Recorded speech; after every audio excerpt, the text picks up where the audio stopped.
आज मैं आपको एक मज़ेदार भक्ति कहानी सुनाने जा रही हूँ। एक कसाई था, उसका नाम सदना था। वह बहुत ईमानदार था। वह भगवान के नाम और कीर्तन में मस्त रहता था। यहाँ तक कि मांस को काटते बेचते हुए भी वह भगवान का नाम गुनगुनाते रहता था। एक दिन वह अपनी धुन में कहीं जा रहा था कि उसके पैर से कोई पत्थर टकराया। वो रुक गया। उसने देखा कि एक काले रंग के गोल पत्थर से उसका पैर टकरा गया है। उसने वह पत्थर उठा लिया और जेब में रख लिया, यह सोचकर कि यह मांस तौलने के काम आएंगे। वापस आकर उसने उस पत्थर का मांस के वजन को तौलने के काम में लगाया। कुछ ही दिन में उसने समझ लिया कि यह पत्थर कोई साधारण नहीं है। जितनी वजन उसको तौलना होता, पत्थर उतने वजन का ही हो जाता था। धीरे धीरे यह बात फैलने लगी कि सदना कसाई के पास वजन तौलने वाला एक पत्थर है। वह जितना चाहता है उस पत्थर से उतना ही तौल देता है। किसी को 1 किलो मांस देना होता तो तराजू में उस पत्थर को एक तरफ रखने पर दूसरी ओर 1 किलो का मांस तौल देता। अगर किसी को 2 किलो चाहिए तो उस पत्थर से 2 किलो का भार जितना भारी हो जाता उतना तौल देता।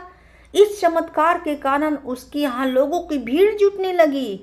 भीड़ जुटने के बाद ही सदना की दुकान की बिक्री और भी बढ़ गई। बात एक शुद्ध ब्राह्मण तक पहुंची। हालांकि वह ऐसे अशुद्ध जगहों पर नहीं जाना चाहते थे जहां मांस कटता हो, वहां मांस काट के बिकता हो। किंतु चमत्कारी पत्थर को देखने की उत्सुकता उसे सदना की दुकान तक खींच ले आई। दूर से खड़ा होकर वह सदना कसाई को मीट तौलते देखने लगा। उसने देखा कि कैसे वह पत्थर हर प्रकार के वजन को बराबर तौल रहा था। ध्यान से देखने पर उसके शरीर के रोंवे खड़े हो गए। भीड़ के छटने के बाद ब्राह्मण सदना कसाई के पास गया। ब्राह्मण को अपनी दुकान में आया देखकर सदना कसाई बहुत ही प्रसन्न हुआ और आश्चर्यचकित भी रहा। बड़ी नम्रता से सदना ने ब्राह्मण को बैठाने के लिए स्थान दिया और पूछा कि वह उसकी क्या सेवा कर सकता है। ब्राह्मण बोला, तुम्हारे इस चमत्कारी पत्थर को देखने के लिए ही मैं तुम्हारी दुकान तक आया हूँ, या यूं कहे कि यह चमत्कारी पत्थर ही मुझे यहाँ खींच ले आया है, तुम्हारी दुकान पर ले आया है। बातों ही बातों में उन्होंने सदना कसाई को बताया कि जिस पत्थर को समझकर वो मांस तौल रहा है, वास्तव में वो शालिग्राम जी हैं, जो कि भगवान का स्वरूप होता है। शालिग्राम जी को इस तरह गले कटे मांस के बीच में रखना व उसके मांस तौलना बहुत ही पाप होता है। ना बड़ी ही सरलता प्रवृत्ति का भक्त था। ब्राह्मण की यह बात सुनकर उसे लगा कि अनजाने में मैं तो बहुत बड़ा पाप कर रहा हूँ। अनुनय विनय करके सदना ने वह शालिग्राम उस ब्राह्मण को दे दिया और कहा कि आप तो ब्राह्मण हैं, अतः आप ही इनकी सेवा पूजा करके इन्हें प्रसन्न करें। तो मेरी योग कुछ सेवा हो तो मुझे अवश्य बताइएगा। ब्राह्मण उस शालिग्राम शिला को बहुत सम्मान के साथ घर ले आए। घर आकर उन्होंने शालिग्राम को स्नान कराया, पंचामृत से अभिषेक किया एवं पूजा अर्चना आरंभ कर दिया। कुछ दिन ही बीते थे कि उस ब्राह्मण के स्वप्न में श्री शालिग्राम जी आए एवं कहा, हे ब्राह्मण, मैं तुम्हारी सेवा से प्रसन्न हूँ, लेकिन तुम मुझे उसी कसाई के पास छोड़ आओ, मुझे वही खुशी मिलती है।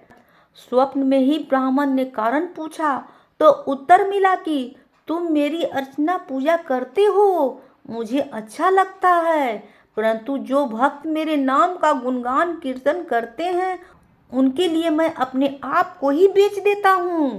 सदना तुम्हारी तरह मेरा अर्चना पूजा नहीं करता है, परंतु वो हर समय मेरा नाम गुनगुनाता रहता है, जो कि मुझे बहुत ही अच्छा लगता है, इसलिए तो मैं उसके पास गया था।